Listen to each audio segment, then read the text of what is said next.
Buenos días, hermanos. Qué gozo de nuevo estar juntos este domingo también, primer día de la semana, en el que estamos recordando la resurrección de nuestro Señor y su muerte.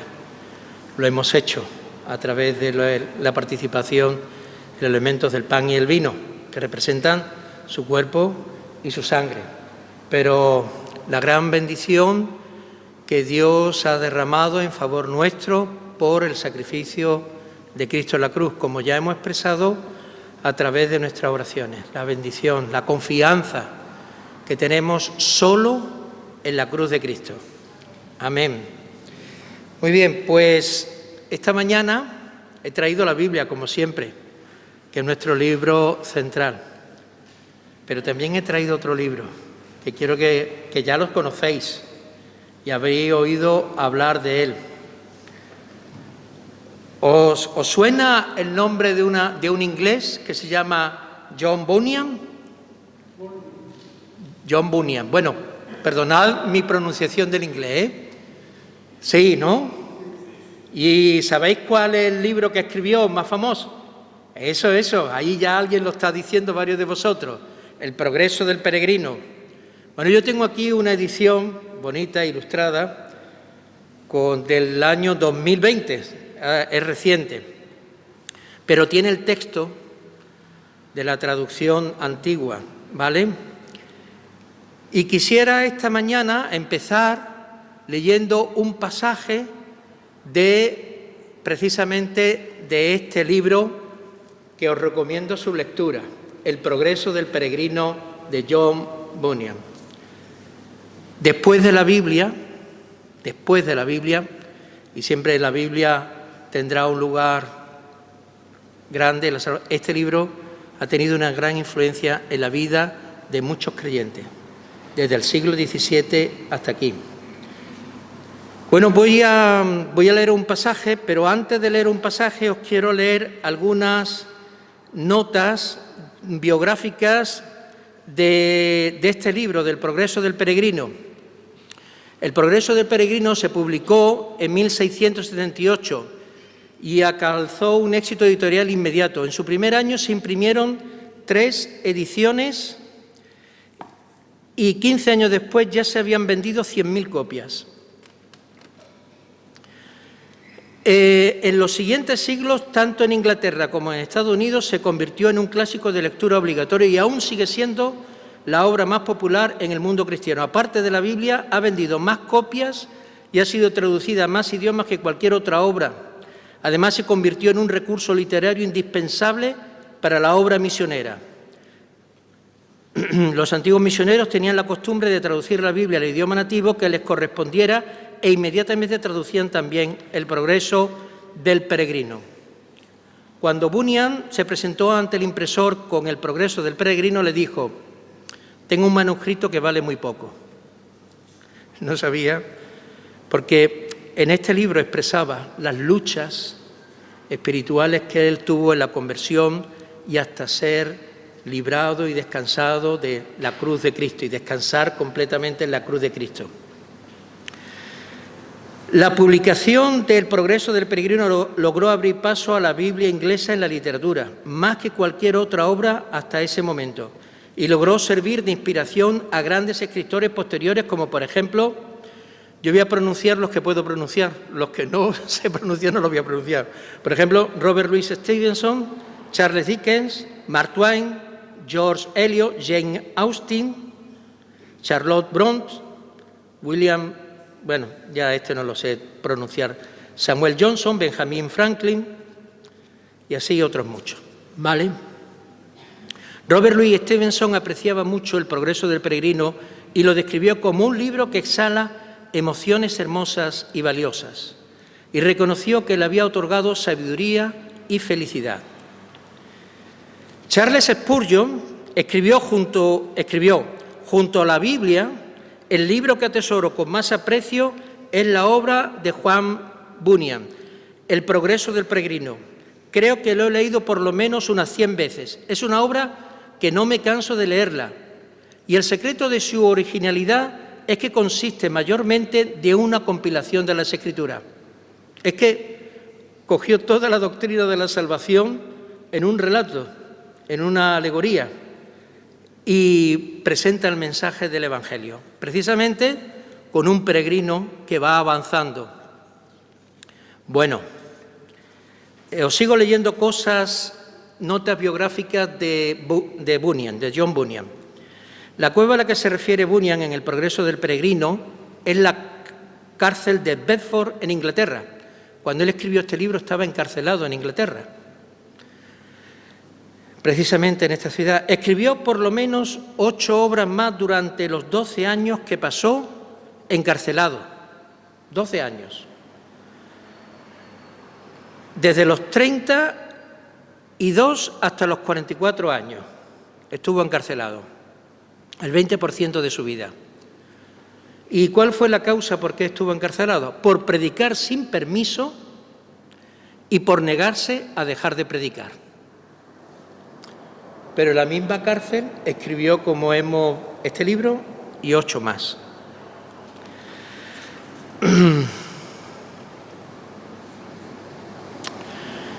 Hay un personaje que aparece en El progreso del peregrino, que se llama Evangelista. Está basado en su querido pastor y consejero, a quien Bunyan llamaba el santo señor Gifford. La predicación de Gifford sobre el amor de Cristo, junto a su recomendación del comentario de Lutero sobre Gálatas, ejerció bastante influencia en la conversión de Bunyan.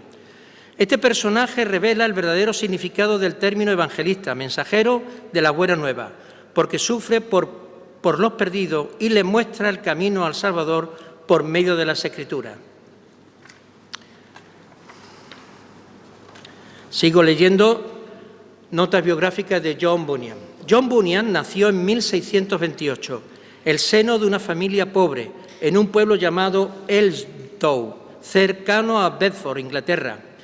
Luego de que su familia ya no pudiera vivir del trabajo agrícola, su padre se dedicó a hojalatero, reparando ollas y calderos. Era un oficio normalmente asignado a las clases más pobres y los marginados, oficio que John aprendió y se dedicó años más tarde. Bunyan recibió poca instrucción escolar en una escuela primaria rural hasta que a temprana edad empezó a trabajar junto a su padre.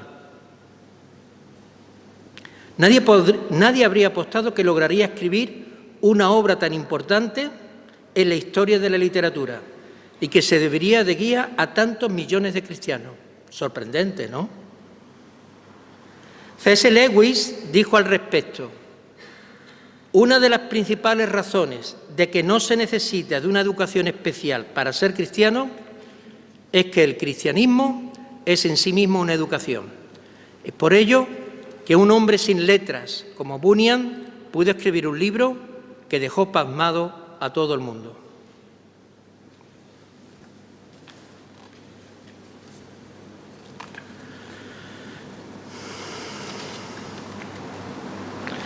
La madre de Bunyan murió cuando éste tenía 16 años. Su hermana murió unos meses más tarde.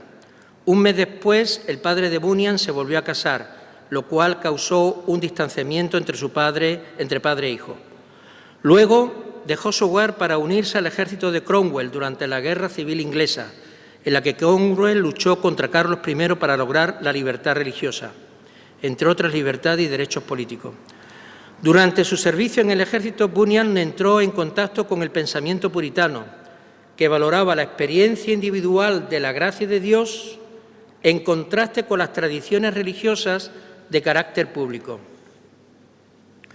Luego de su servicio militar, Bunyan retornó a su pueblo natal. Empezó a trabajar como hojalatero y se casó. Si bien su esposa provenía de una familia pobre, trajo consigo bendiciones espirituales que cambiarían la vida de Bunyan para siempre. 2 libros puritanos, memorias de la vida piadosa de su padre y su propia fe dinámica que demostró tener delante de él. El interés de Bunyan por el cristianismo tuvo un despertar. Su conocimiento de la Biblia empezó a mejorar, pero desafortunadamente pasó muchos años con dudas que lo hacían pensar más en la ira de Dios que en su gracia. No fue hasta que conoció al santo señor Gifford, el pastor que hemos mencionado antes, y su iglesia, que estaba llena de gente que conocía el amor de Dios y testificaba de su gracia que transforma, que llegó a comprender que la gracia de Dios también lo alcanzaba a él de una manera personal y que de hecho era mayor que su pecado. Bueno, esto es un pequeño resumen de la vida de Bunyan para ponernos en situación, siglo XVII, 1628. Impresionante, ¿verdad? Un hombre con poca preparación académica y escribe uno de los grandes tesoros de la literatura inglesa y la literatura universal. Pero sobre todo, el tesoro más importante no es que escribiera un tesoro literario, es que escribiera un testimonio de la vida del creyente y de cómo por la salvación, solamente en la cruz de Cristo, obtiene verdadera salvación y encuentra el camino para llegar al cielo. El progreso del peregrino, precisamente, él está en una cueva que representa la cárcel donde él estaba y entonces tiene un sueño y en ese sueño pues ve a un hombre con una carga y que está en el país de la destrucción y siente una gran ansiedad, anhelo, una gran inquietud. Sale de la ciudad, los amigos, ¿dónde va? ¿Que estás loco? Voy camino de salvación, se encuentra con Evangelista le indica el camino, ve y busca la puerta angosta, ¿Ves allí al fondo la luz, la ciudad celestial que ilumina? Pues entra por la puerta estrecha, y sigue el camino angosto, lo indica. Bueno, no voy a contar todas las vicisitudes, solamente os voy a contar un momento de este caminar. Ya el cristiano, que es el protagonista del título, se va encontrando con varios personajes. El primero que le indica el camino a seguir es Evangelista, que le va a ayudar. Y va caminando, pasa varias vicisitudes, es engañado, es confundido, cae en el pantano cenagoso de la confusión y, total, finalmente llega a la puerta angosta. Entra, su carga todavía no es liberada, hasta que llega el momento de llegar al monte de la cruz. Cuando llega el momento de la cruz, os voy a leer ese momento.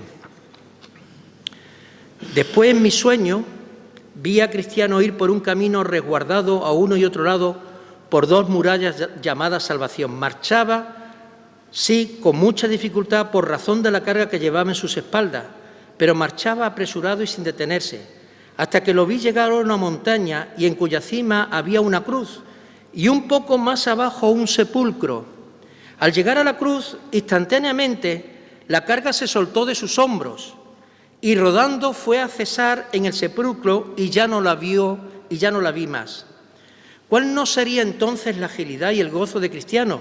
Bendito él, le oí exclamar, que con sus penas me ha dado descanso y con su muerte me ha dado vida.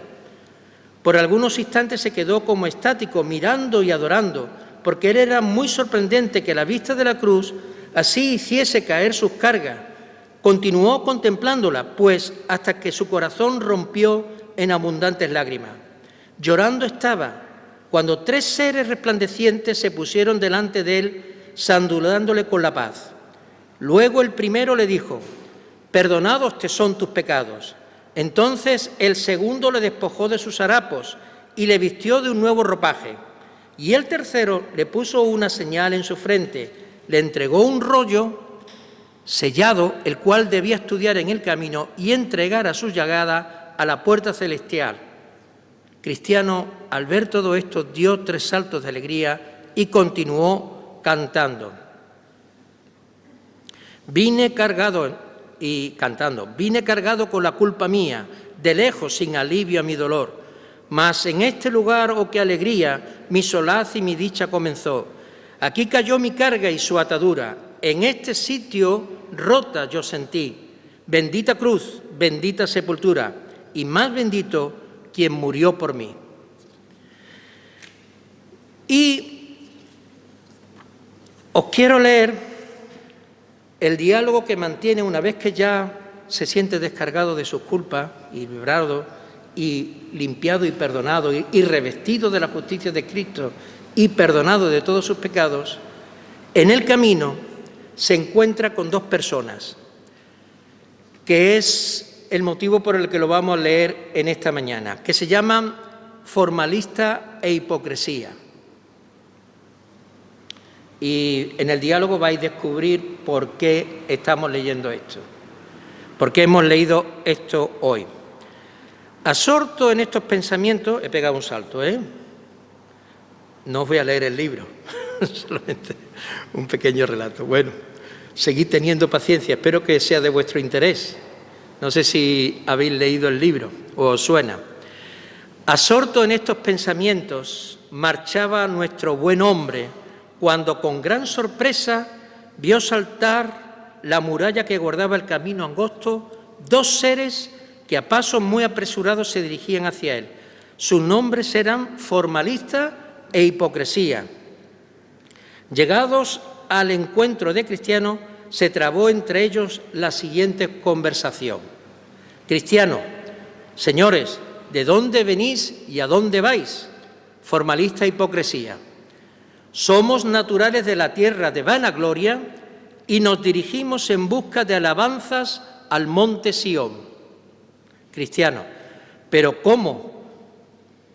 ¿Cómo no habéis entrado por la puerta que está al principio del camino? ¿No sabéis que está escrito: el que no entra por la puerta, mas sube por otra parte, el tal es ladrón y robador? Los otros dos contestan: los naturales de nuestro país consideran, y con razón, que para buscar la puerta necesitan dar un gran rodeo y les es más corto y más fácil saltar por la pared. Es verdad que con esto traspasan la voluntad revelada del Señor, pero han adquirido ya esa costumbre, que data de más de 1000 años y que tiene, por tanto, los derechos de prescripción. Seguramente, llevada la cuestión a un tribunal, un juez imparcial fallaría a nuestro favor. Además, la cuestión es entrar en el camino. El por dónde es lo de menos. Usted ha entrado por la puerta. Nosotros lo hemos hecho por la pared. Pero uno y otros estamos en el camino y no vemos en usted ventaja alguna sobre nosotros. Cristiano les responde: no puedo en manera alguna ser de vuestro parecer. Yo sigo la regla del Maestro, al mismo tiempo que vosotros seguís nada más que el tosco impulso de vuestros caprichos, y sois, con razón, mirados como salteadores por el Señor del camino.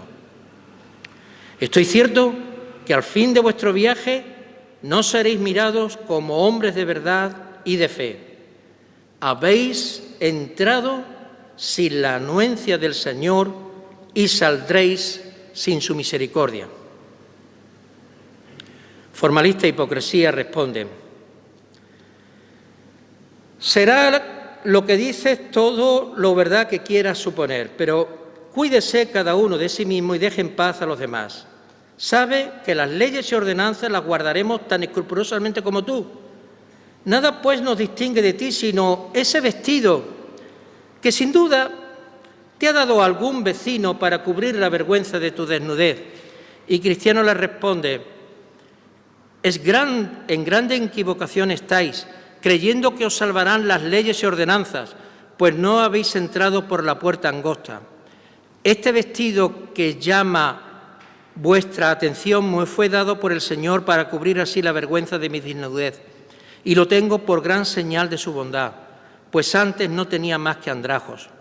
Cuando yo llegue a la puerta de la ciudad, Él me reconocerá como bueno y merecedor de ser en ella admitido, por este vestido que de su voluntad me dio el día que me limpió de mi miseria. Además, llevo en mi frente una señal que sin duda no habéis visto, puesta sobre mí por uno de los socios más íntimos del Señor, el día en que se cayó de mis hombros la carga que me tenía tan abrumado.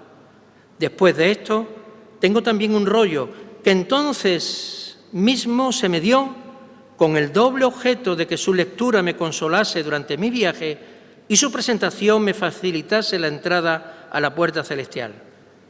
Sospecho que todas estas cosas os han de hacer falta y carecéis de ellas, porque no habéis entrado por la puerta. Nada respondieron los dos a estas observaciones de Cristiano. Únicamente se miraron uno a otro y se sonrieron. Bueno, aquí el autor John Bunyan trata uno de los peligros que pueden asaltar al creyente que confiesa confiar en la salvación de Cristo, o el creyente que quiere o dice que profesa confesión en Jesús como su Señor, pero que en realidad accede al camino, como es el caso de formalista e hipocresía. Formalista está afianzado en sus tradiciones religiosas y no ve la necesidad de entrar por la puerta estrecha ni andar por el camino angosto. Está confiado en que el cumplimiento de las tradiciones y las reglas religiosas que ha recibido por muchos años le permitirán llegar a entrar en la puerta del cielo, y está equivocado. Hipocresía, pues piensa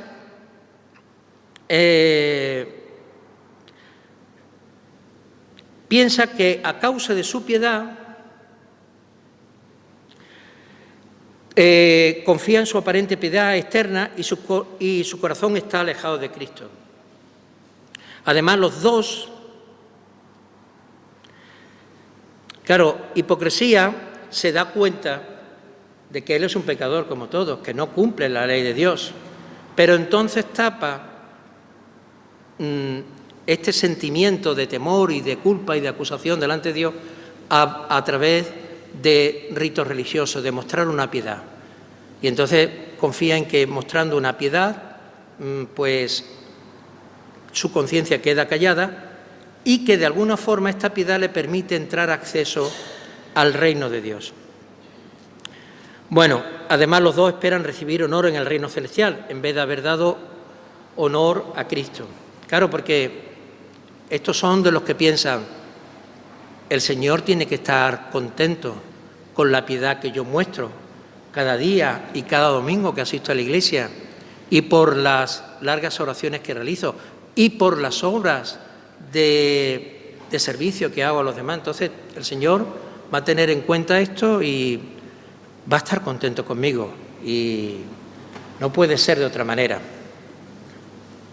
Y muchas veces nos presentamos delante de Dios como parece que le estamos haciendo un favor a Dios. Y precisamente el Señor enseña en su palabra, por ejemplo, en el Evangelio de Mateo, tenemos que es el texto base que vamos a utilizar esta mañana, y que ya con la introducción del libro he utilizado muchos minutos, así que tendré que abreviar. Pero no sé si la ilustración del progreso del peregrino nos ha servido como ilustración de que a veces los cristianos queremos hacer atajos para llegar al reino de Dios y no amoldarnos a lo que el propio Dios ha establecido en la forma de entrar al reino de Dios. Entonces, el Señor Jesús, en el Evangelio de Mateo, en el capítulo 7, versículos 13 y 14, dice: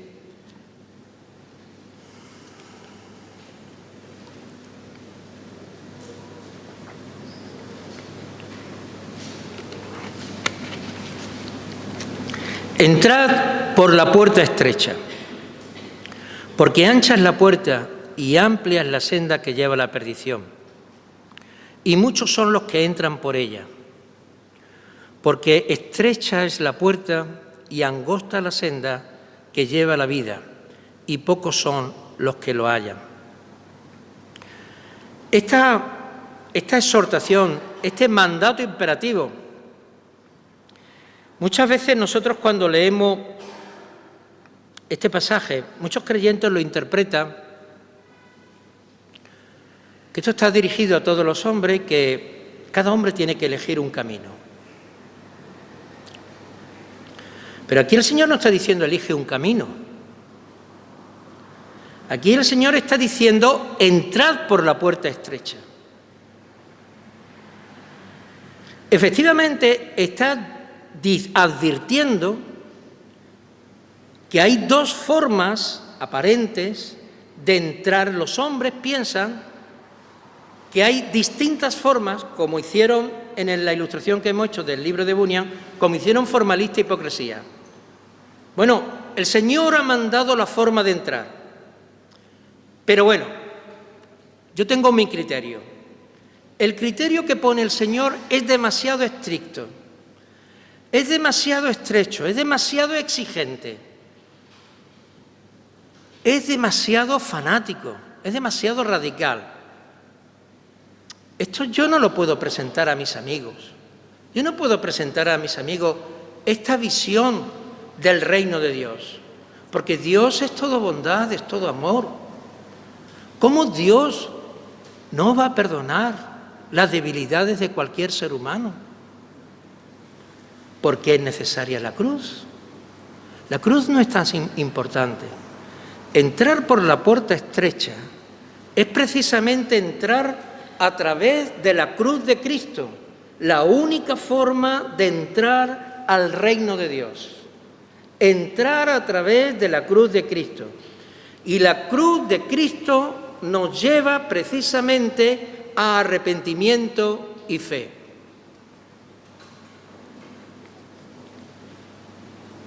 Y esa es la manera de entrar en el reino de Dios.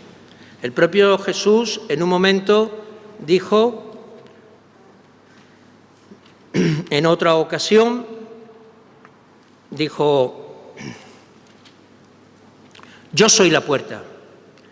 Si alguno entra por mí, será salvo, y entrará y saldrá y hallará pasto. Entonces, los hombres y los creyentes también, a veces nos da vergüenza de la cruz de Cristo, de presentarla como el centro del Evangelio. Nosotros llevamos ya un tiempo repasando las características básicas del Evangelio y cómo a través del Evangelio Dios nos llama a participar de su reino y a entrar en su reino. Hemos visto que Dios es santo y justo. Hemos visto que todo hombre es pecador y no alcanza la gloria de Dios.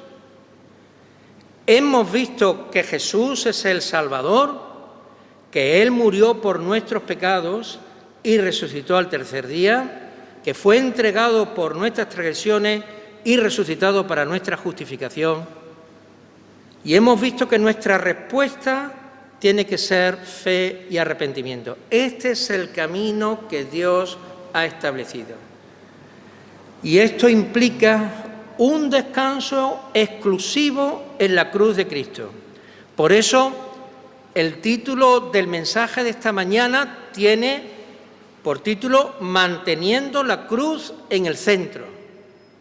Mantener la cruz en el centro del mensaje del Evangelio. No intentar ceder a la tentación de que para presentar el Evangelio de cara a nuestros amigos y familiares, quitemos la cruz del medio y presentemos un Evangelio social, un Evangelio que busca tener buena onda, que no implique, que no lleve a la persona al arrepentimiento, que no le lleve a la persona a decirle, Dios es justo y Dios va a demandar de ti, o va a castigar tu desobediencia y tu rebeldía. Estás en serio peligro. El mensaje del Evangelio fundamentalmente no es que tú llegues a ser feliz, no es que tú llegues a ser, sino que estés reconciliado con Dios a través del mensaje del Evangelio. Es lo único que el Evangelio produce en nuestros corazones, reconciliación con Dios. Por eso Pablo, en un momento, en exhortación a los creyentes de Corinto, les dice: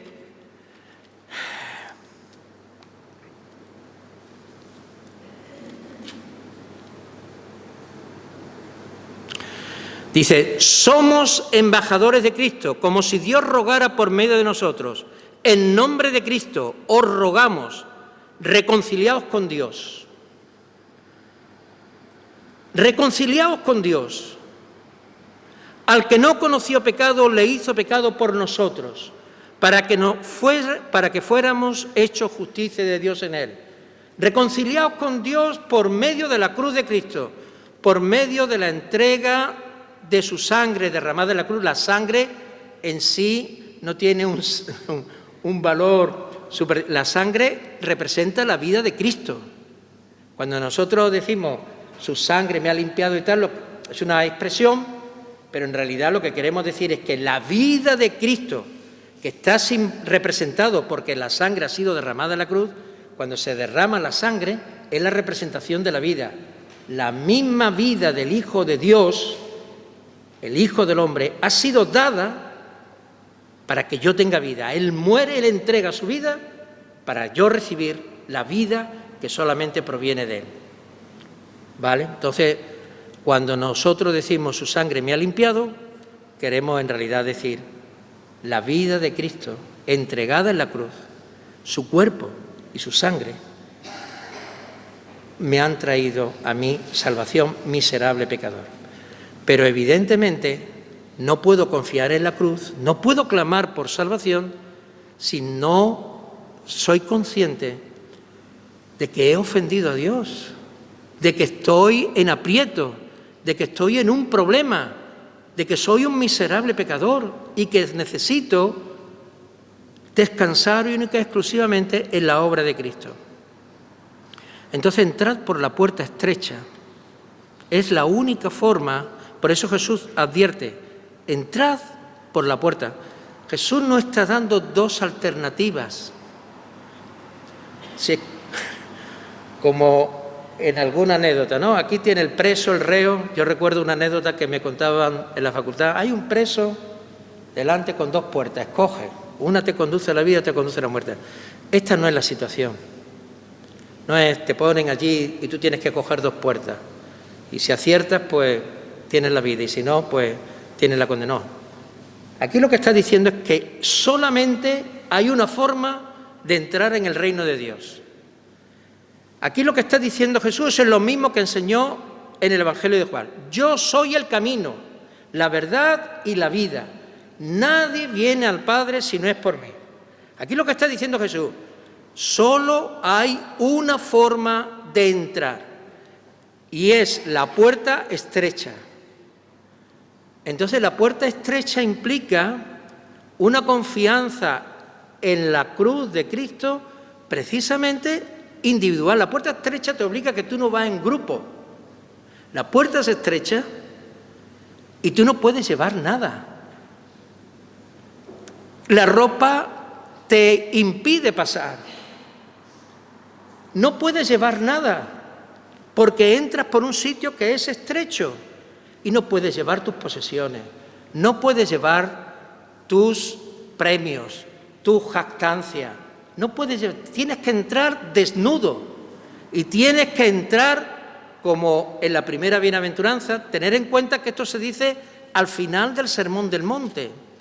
Jesús ha estado hablando precisamente de los súbditos del reino, de las características de los súbditos del reino.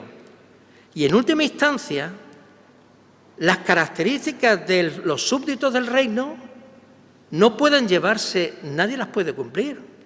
Mucha gente piensa que la enseñanza fundamental de Jesús es moralista, que tienes que ser bueno, que tienes que ser buena persona, que si todo el mundo llevara a cabo estos mandamientos, amarás a tu enemigo, no matarás significa no insultarás, no adulterarás lleva incluso a que no puedas codiciar a una mujer, porque Dios está mirando el corazón. No matarás lleva a que no puedes odiar, no puedes responder con venganza.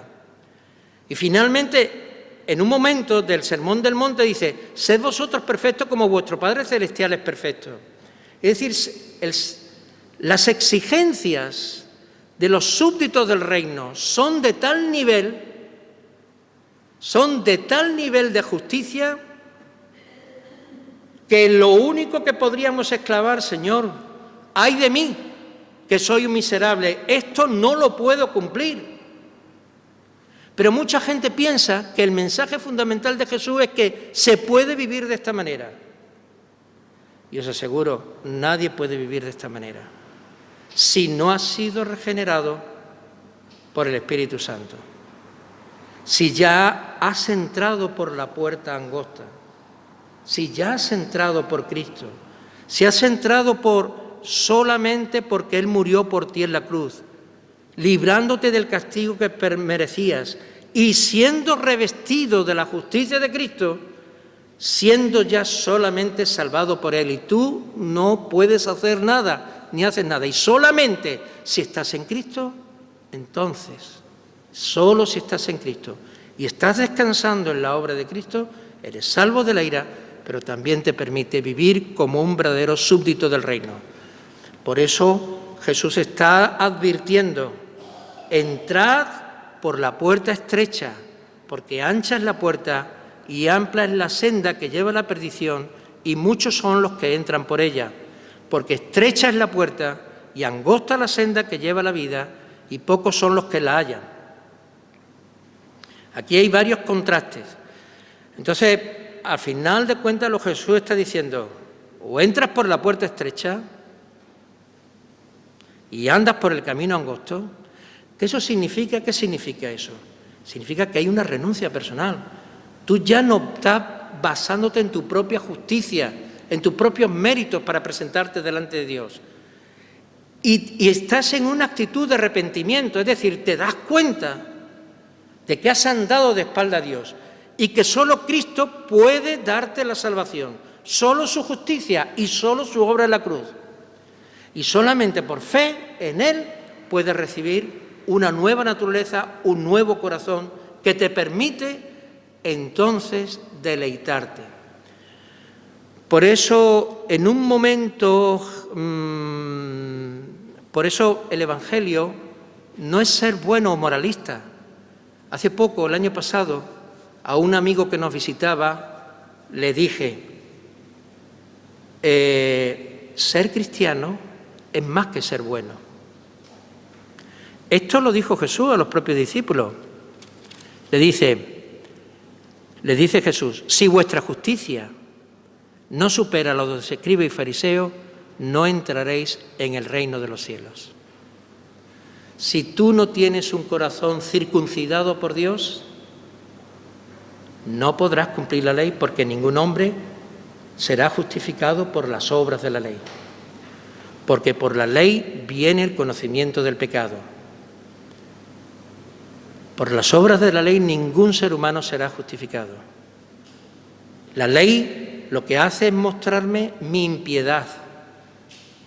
Es decir, ay de mí, como hizo Isaías, que cuando vio la santidad de Dios, cuando vio la majestad de Dios, cuando tú ves la majestad y la santidad de Dios en la persona de Cristo, tú tendrías que clamar. Si tú has entendido lo que Dios ha hecho en Cristo, y si tú entiendes que Cristo es el único santo y justo que realmente ha existido, que es el Hijo de Dios y que solo Él puede traernos salvación, cuando tú observas esto te das cuenta, y la única expresión que puedes decir después de entender la santidad de Jesús y de Dios, es decir, ay de mí, como dijo Isaías, porque perdido estoy, pues soy hombre de labios inmundos y en medio de un pueblo de labios inmundos habito, porque han visto mis ojos al Rey, el Señor de los ejércitos. Ay de mí, cuando tú ves a Cristo y conoces su obra, trae rendición. Esta exhortación que el Señor Jesús nos hace es para ayudarnos. Yo muchas veces he pensado, y estoy preocupado por todos nosotros, por mí también, y por todos nosotros. Digo, qué triste sería que una persona que está continuamente viniendo a la iglesia y expresando profesión por Jesús, se encontrase finalmente delante de Cristo al final de sus días, diciendo, oyendo las palabras de Jesús: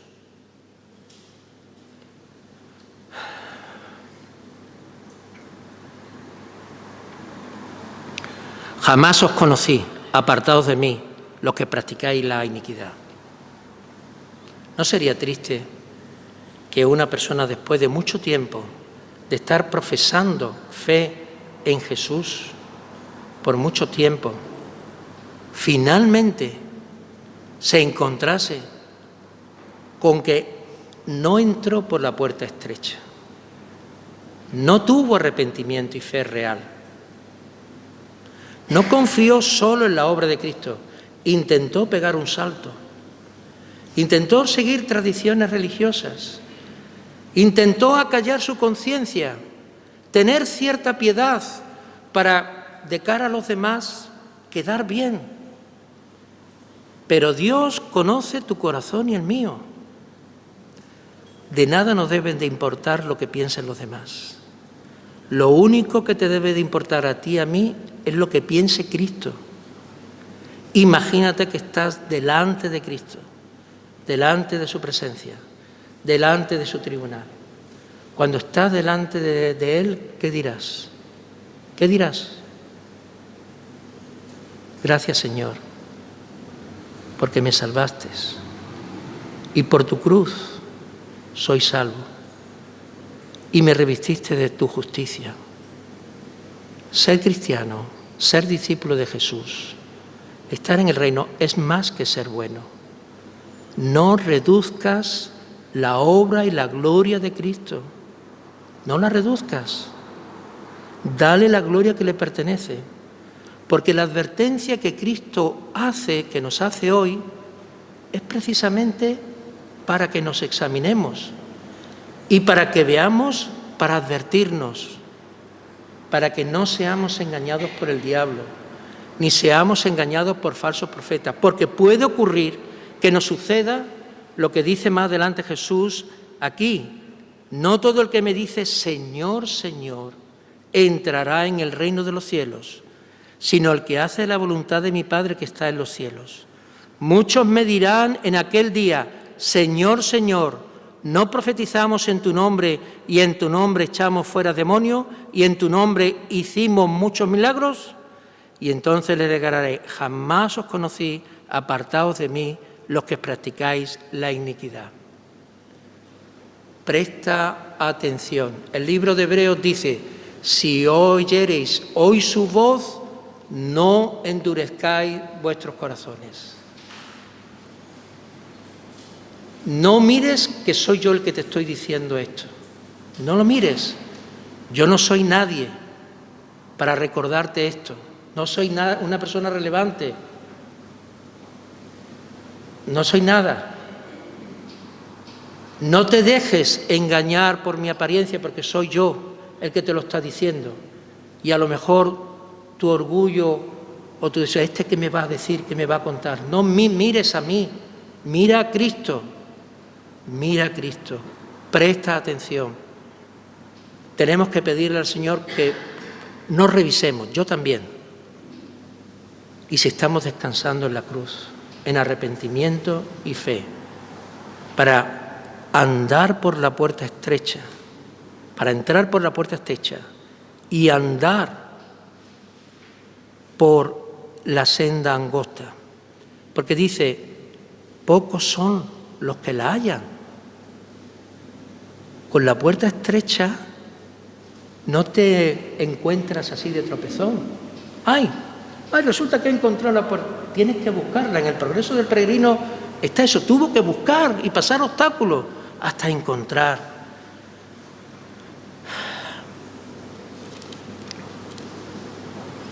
Pedid y se os dará. Buscad y hallaréis. llamad y se os abrirá. El que a mí viene, dice Jesús, no le echo fuera. Entonces, el Señor Jesús nos advierte para que prestemos precisamente atención y no seamos engañados por falsos profetas, falsos maestros, sino que estemos descansando expresamente en la enseñanza de Cristo y de su Evangelio, y tengamos la cruz en el centro y no caigamos en la tentación de buscar caminos alternativos, que es la puerta ancha y la senda ancha. Que el Señor nos ayude. Voy a terminar aquí. Tenía muchas cosas más que decirlo, pero lo primero que me ha advertido mi mujer es que tenga cuidado con el tiempo. Pero voy a terminar aquí. Y yo creo que la exhortación que recibimos hoy del Señor a través de su palabra es suficiente. Se pueden decir muchas más cosas, por supuesto. Pero yo creo que el centro de lo que el Señor nos quiere en esta mañana que prestemos atención está dicho ya en estos 2 versículos. Sigamos reflexionando en ello y pidámosle ayuda al Señor para que efectivamente estemos en el camino y podamos ser allá. Vamos a orar. Te bendecimos, Señor. Te damos las gracias por la exhortación de tu palabra. Ayúdanos, Señor. Abre nuestros ojos, abre nuestros oídos. Tú que conoces las motivaciones profundas de nuestro corazón. Señor, tu voluntad es de que participemos de la salvación en Cristo. Que no estemos en prácticas religiosas, sino que realmente vivamos la vida de Cristo, que seamos revestidos de su justicia, que junto con Cristo participemos de su muerte y de su resurrección. Y te rogamos, Señor, que tu obra de gracia, el poder de tu Espíritu Santo opere en nuestras vidas de tal manera que efectivamente nuestros corazones clamen a ti por salvación, reconociendo, Señor, nuestra maldad, nuestra pecaminosidad, y que solamente encontraremos justificación y salvación por la fe en Cristo, por la fe en la obra de Cristo en la cruz. Que no confiemos, Señor, en nuestra propia justicia, en nuestros propios méritos, en nuestra piedad, ni en nuestras obras buenas, sino que las obras sean la consecuencia de una fe genuina que proviene de ti y que viene de un verdadero arrepentimiento. Señor, confiamos en ti, es tu obra, tú tienes el poder para hacer más allá de lo que nuestras torpes palabras pueden expresar o explicar. Pero tu obra es completa en Cristo, tu palabra es verdad y la exposición de tu palabra trae vida a nuestros corazones. Señor, que tu gracia opere en nuestros corazones con el poder y la gracia que proviene del Espíritu Santo. Amén.